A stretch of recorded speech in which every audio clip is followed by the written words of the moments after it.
Okay, so this is Ocean of Fear. We got Mark Hamill as, was it the Fear Feaster? Yes. Okay, I love that name. That comes out of Finn's belly button and tells him that he's afraid of the ocean.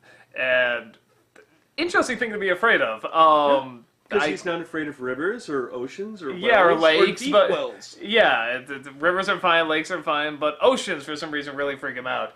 And so Jake tries to pretty much baptism through fire, just throw him literally in the middle of the ocean, tie him to a bed, and let him kind of drown in it until he gets used to it. But that doesn't really work, and they instead get a submarine because the 3 steps turn to 4, 5, 6 steps because Jake is terrible at counting. And eventually Finn kind of overcomes his fears, but then the wise men from his fart, I think, that he did fart him out, that's my right? guess, yeah. Okay, because I heard a fart and then this limo comes out. They come out and say, no, you are brave, everybody has something, so you'll be okay, and I think that was it, right? Pretty much. You also get a good view of the whole post-apocalyptic thing. Yeah, underground. You see a lot of the buildings there and buses and cars that are out there, which I love that because they go down there and is Jake saying, see, the ocean's not that bad. It's like, wow, you're right, this is okay, when honestly, if you knew what that was, you realize this is a horrible thing to be looking at. There's a house where the top is blown off and you still see the skeleton family sitting on the couch. Oh my god, really? Yeah, and actually when they're doing the thing with Jake where he jumps on Jake and he finally jumps on that one little island looking thing, if you look, there's the tank. The tank, and there's a wrecked cruise ship or some sort of ship. Well, yeah, there. I was gonna say because the in that one episode, whatever, the river of garbage, you sort of think well, that could also sort of be stuff, just what happened to all the garbage in the world, whatever. Yeah.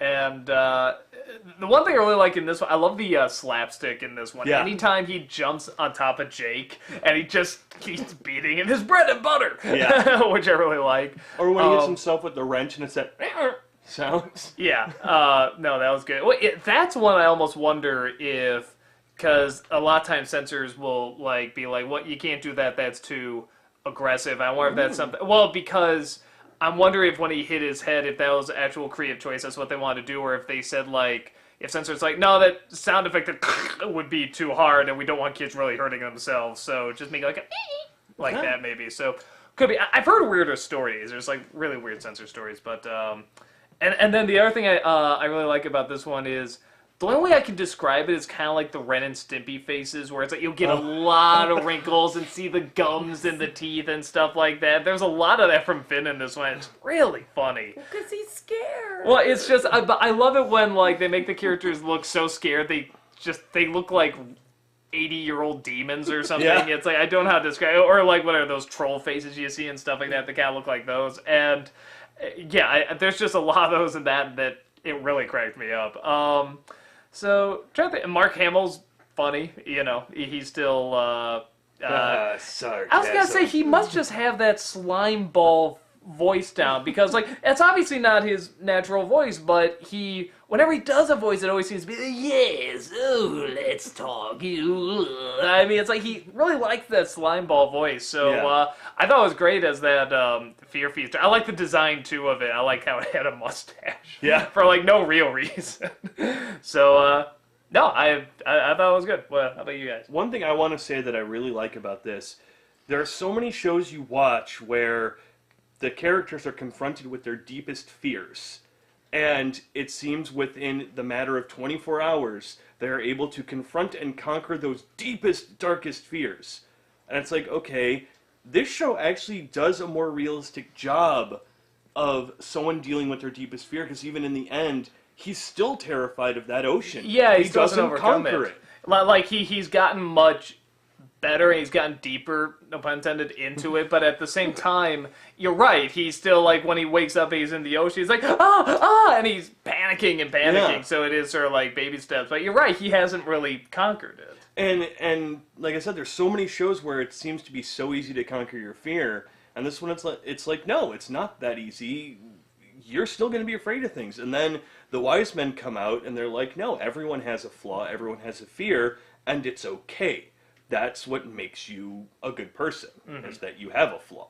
Well, and what I like about this is that, he can't bring himself to go into the ocean. He's too scared, but he knows his friend out there, so he just does the only thing he can think of, which is knock himself out, go down there, and he knows he'll panic when he's down there, but at least he'll be down there to help him. So it's, again, I think there is a lot of truth to that. I always say a sign of a really good, character, at least a good hero, is not that they're not afraid of anything, but that they're very afraid, but they'll do it anyway. They'll still go into it and do what they can to work with it or confront the fear or whatever. Yeah. And, again, you see that here. I mean, even if it's as silly as just knocking himself out and going to the bottom, he's still putting himself in something he does not really want to put himself through. And he's, deathly afraid of. But as for his friends, so, adds up okay. Now, Jory, you have something in common with this episode. Secret. I've got a secret. What's the secret? I can't swim. Really? I can't swim. I'm afraid of water. This does not mean that I don't shower because I do. I'm just saying. That's not true, Sheila. No. No, I'm not. Does not smell good. But it's and I really like this episode because of that. It's an irrational fear, and nobody's saying that it's rational, but it is what it is. It just is, and I love the three wise men. It's all right because we're all flawed, and there's nothing wrong with that. It doesn't mean you're a bad person. It just means there's something different or kind of wrongish, kind of irrational about you, and we're all irrational. And I think what Jake was doing was kind of, and I'm probably looking too much into this, but there's something called immersion therapy, especially for I got the that OCD too. people and stuff, and I thought that was really neat because it is kind of in a way. I mean, how are you going to get over your fear? You want to get over it. It's not like people that are scared of, things. I mean, you can laugh at me because I'm scared of water. I don't swim. Go ahead, I give permission. But I can laugh at you. Or for being scared of spiders. It's irrational. And I'm not afraid but, of spiders, just throwing that out. I'm not. But the fact of the matter is, you can't, if you could fix it just by thinking, well, I shouldn't be, then nobody would be afraid of anything. It is what it is, and I thought it was a really neat way of showing everybody, for one, again, it just happens to everybody. This happens to be his particular fear is the ocean. You're right. Lakes, streams. It's no big deal. I'll shower. I swear. I shower. I don't think you have to convince them. I think they'll believe you. Don't worry. They probably smell me. They can smell you through the internet. Oh. No, actually, that was something I really like too, when he's just like, all right, let's get started. Boom, and the house falls apart, and they're in the ocean. And I did laugh at that because you're right, because this is sort of the immersion therapy, just sort of throw them right into it and just sort of slowly but surely, or I guess not that slowly, really, just let them get used to it. See, for me, it was a bit more of Jake kind of not realizing how to deal with the fear.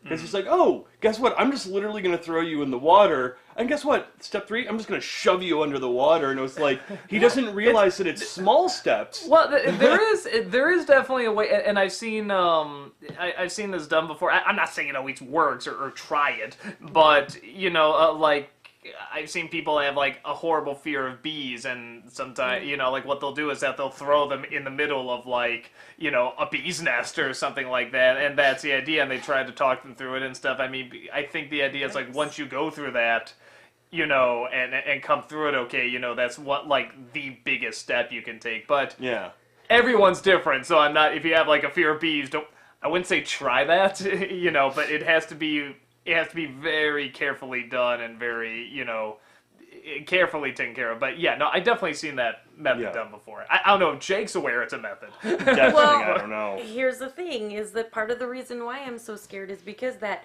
method was was used on me when I was a kid. Really? I was already afraid of water, and my mother had this cockamamie, I don't even know who this son of a bitch was. I was really little, you guys. And it just put me in the water, and he's like, all right, we're gonna dunk your head in the water, hold your breath. And I was screaming. I mean, I was like really little, like maybe like 4 or 5 or something, screaming at the top of my lungs, okay, here we go, 1, 2, 3. And he like literally just like dunked me and held me down. I mean, there was no, I mean, it wasn't like I was in there anyway I didn't even want the stupid swimming lessons to begin with. I was clearly upset and distressed, and his idea was, well, you're in the water, let's keep going. So Now you see why Jory has a very good connection with this episode. She was Finn in this episode. No, I can you definitely know, see that. and as an adult, yeah, I know it's stupid, and I'm sure, and I'll go in the water. I just, you know, it's not like, I don't know, it just, it's irrational. Well, since you were so brave and was. so open in confessing and stuff like that, I will confess something as well. Do it. And it's actually much more embarrassing than yours. And it's not a Sweet. fear. No, it's not a fear, but it's something I can't do. Okay, you said if you can't swim and stuff like that. And this is totally true. I'm gonna totally embarrass the shit out of myself right now. I can't ride a bike. No, neither can I. You can't ride it either? Can't. Soul system! Oh my God. Oh my god, no, that's okay, but here's the funny thing, and people have tried to teach me, but I had an eye problem outside of this. You know, if you ever wonder why there's so many misspellings, I mean, it's not exactly dyslexia, but it's kind of along those lines. But yeah, so I didn't keep balance very well, and they tried to teach me. It's just like, you know, we'll just get to it another time, man, because it's just getting dark and everything. It just never came around.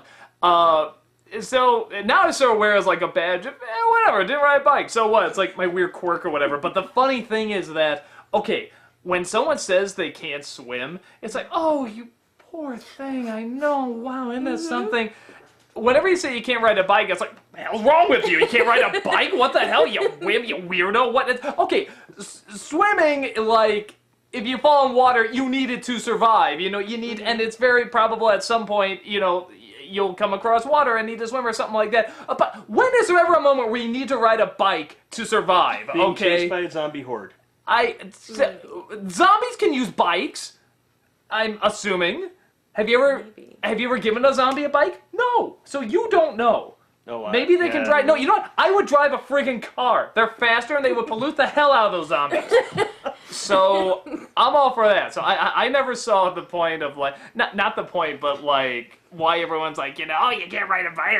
Oh, you can't swim, you poor thing. I'm like, dude, it's like they're both whatever. So Maybe people like you better than you. Loser.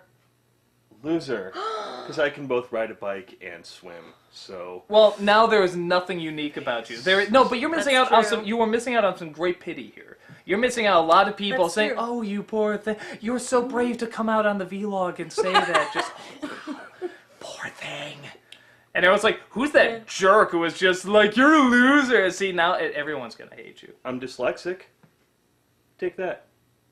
Actually, this is kind of weird. So it's like, Yeah. can't ride a bike, kind of dyslexic. Can't ride a bike, can't swim. Slightly dyslexic. No, that's all you I get. am dyslexic. Dyslexic. He actually Okay, is, dyslexic. Yeah. And that's all you got. Yeah.